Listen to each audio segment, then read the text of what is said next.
Novas informações apontam que Alexandre de Moraes teria ligado pelo menos 6 vezes para o presidente do Banco Central, Gabriel Galípolo, em apenas um dia, para tratar da venda do Banco Master.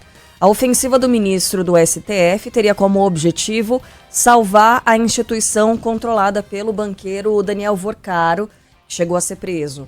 As revelações são do jornal Estado de São Paulo, obtidas com pessoas do meio jurídico e do mercado financeiro, que teriam ouvido relatos, inclusive, de um dos envolvidos. Essa pressão teria sido feita em meio à análise do negócio que salvaria o Banco Master, a venda para o BRB, o Banco de Brasília.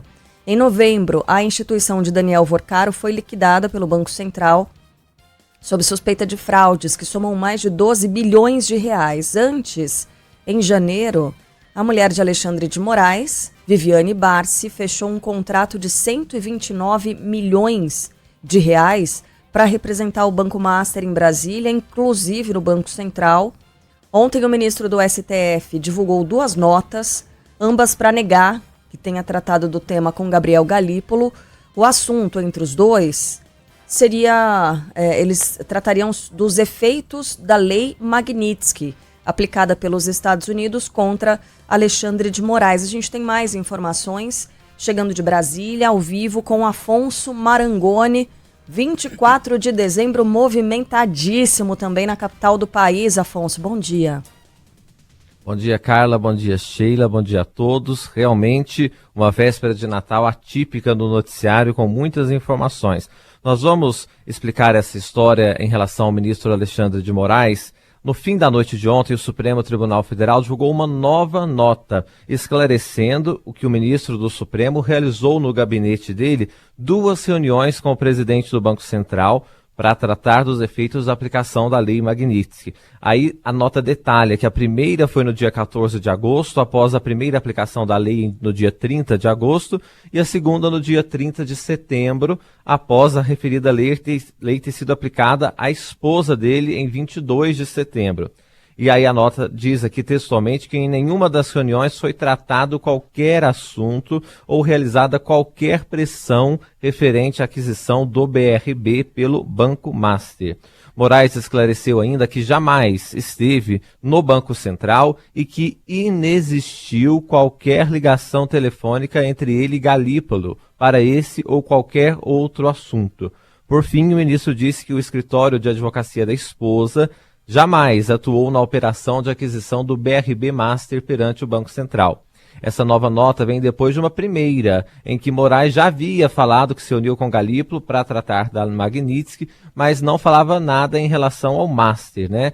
O magistrado afirmou que recebeu reuniões para tratar da medida também com outros executivos e presidentes de bancos, presidente do Banco do Brasil, vice-presidente jurídico e presidente do Banco Itaú. Além disso, participou de uma reunião conjunta da Febraban e do BTG e também recebeu os vice-presidentes do Santander e do Itaú.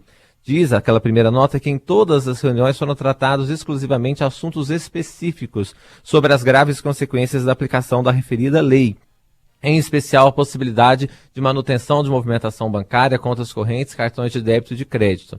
O Banco Central divulgou uma nota muito sucinta, confirmando que manteve reuniões, no plural, com o ministro para tratar dos efeitos desta lei. Não, agora tem um detalhe adicional, que a agenda das autoridades não consta esse tipo de reunião, isso não está na agenda do Banco Central. E o Banco Central é muito certinho em relação a essa questão das agendas, então chama a atenção de que não consta esse encontro do ministro Alexandre de Moraes.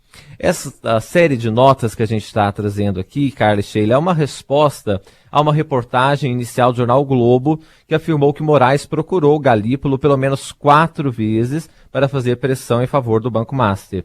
O escritório da mulher do ministro, Viviane Barsi de Moraes, tem um contrato de prestação de serviços com o Master que previa pagamento de R$3.600.000 mensais durante 3 anos, a partir de janeiro de 2024, que renderia cerca de 130 milhões no total. Nesta terça-feira, o Estadão, o jornal Estado de São Paulo, revelou que Moraes chegou a ligar 6 vezes para Galípolo em um só dia para tratar da venda do BRB para o Master para o BRB, né? Então tem essa nova novidade de que não seria apenas essas 4 ligações esparsas, mas 6 ligações em um dia só para tratar da venda do Master pelo BRB. Então a gente está acompanhando aqui, a gente dizia, né, Carla e Sheila, da ausência de notas, que as autoridades não tinham se manifestado, e agora, né, em um só dia, em menos de 24 horas, tivemos 3 notas sobre esta questão. Esta última nota que veio um pouquinho depois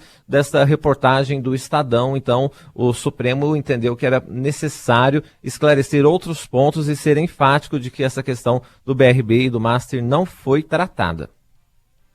Agora, Marangoni, fica cada vez mais difícil de explicar, né? Ainda que o ministro tenha soltado 2 notas, o que já é um indicativo, né?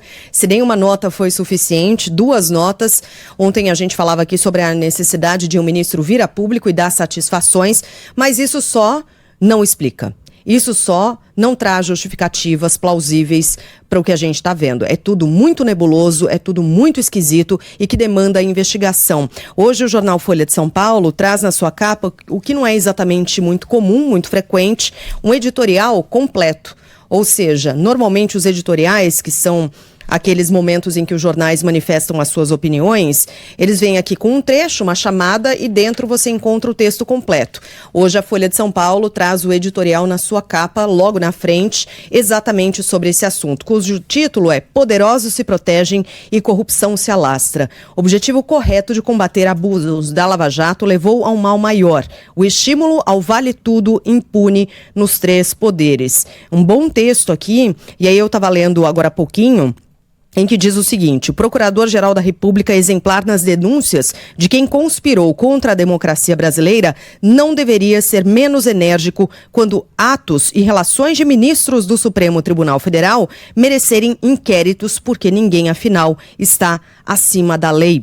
A ruptura do pacto da impunidade fará mal apenas aos corruptos, prestará um serviço urgente ao cidadão que sustenta com o seu trabalho os agentes públicos e combaterá a deterioração da imagem do Estado brasileiro como um território de vale tudo. Ministros do Supremo precisam entender que não vale tudo. Inclusive, isso para eles. Da importância também do outro assunto sobre o qual a gente falou também bastante ontem, que é o tal do Código de Conduta, o Código de Ética, que tem gerado alguma resistência, isso relacionado aos ministros do Supremo, né, Marangoni? Sem dúvida, essa questão do Código de Ética, que é uma marca que o ministro Edson Fachin quer deixar na presidência da Corte, embora ele resvale em várias resistências, né, por parte de integrantes do Supremo Tribunal Federal, porque essa questão, né, Carla e Sheila, do Master em si, trouxe 2 grandes pontos de discussão, que primeiro é esse do ministro Alexandre de Moraes e o outro é do ministro Dias Toffoli, né? Ele viajou num jatinho particular para o Peru para assistir uma final de Libertadores com um advogado de um dos réus do Master, né, de um dos diretores do Master. Então mostra que nesse caso do Master já se puxa 2 histórias de ministros do Supremo Tribunal Federal. Esse código de conduta, o ministro Edson Fachin quer se inspirar em outros códigos que já existem e há o entendimento, inclusive na opinião pública, de que as leis que já regulam essas questões éticas não seriam suficientes, que é preciso ter um código de conduta sistematizado do próprio Supremo Tribunal Federal. Agora é importante a gente dizer também que em relação a isso, parlamentares da oposição já se articulam querendo pedir, por exemplo, uma investigação, uma CPI sobre esses encontros do ministro Alexandre de Moraes com o presidente do Banco Central, falam até em uma CPI em relação ao Banco Master, mas a gente sabe que uma CPI mais ampla sobre essas relações de Daniel Vorcaro com o mundo político também não agrada alguns parlamentares, porque ele se relacionou com muitas pessoas, né? E se for puxar o fio dessa história, pode chegar inclusive a parlamentares. Então vamos ver até que ponto isso vai acontecer mesmo, mas já há uma mobilização da oposição pedindo também que o Congresso possa se debruçar sobre isso por meio de uma CPI, enfim, a gente vai ver o que vai virar nesses dias, não, porque estamos na véspera do Natal, mas essa coleta de assinaturas deve se intensificar no início já do ano que vem. E aí tem pergunta de ouvinte falando, e o PGR? Diz o que sobre tudo isso? O Procurador-Geral da República, Paulo Gonet, ele não se manifestou em relação a isso. Esse silêncio é dureza também, né, gente? Esse silêncio não falou nada, né?